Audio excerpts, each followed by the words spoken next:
पहाटेचे अगदी 4:30 वाजलेले आहेत आणि पहाटे 4:30 वाजता कोकणी माणूस असं त्याची जीवनाची सुरुवात करतो.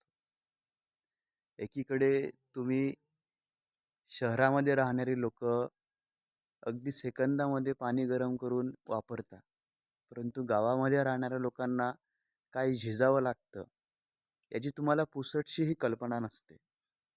आणि तीच कल्पना जर तुम्ही येणाऱ्या भविष्यात थोडी ठेवली नाही आणि यांच्या पोट्यापाण्याच्या प्रश्नाला जर तुम्ही म्हटलं की हा तुमचा प्रश्न आहे, तर उद्या तुमचा पोटापाण्याचा प्रश्न निर्माण झाल्यावर, तुम्हाला अशुद्ध पाणी मिळाल्यावर जर गावाकडे परत याल, तर आम्ही तुम्हाला प्रश्न हाच करू, ज्यावेळी आम्ही कष्ट करत होतो आणि आम्ही अडचणीत होतो त्यावेळी तुम्हाला आमची आठवण का आली नाही.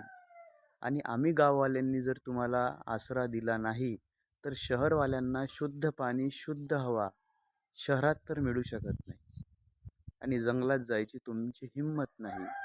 तेव्हा गाववाल्यांची कष्टाची कदर आजपासून आतापासून जर तुम्ही कराल, तरच येणाऱ्या पिढ्यांचं भविष्य आहे.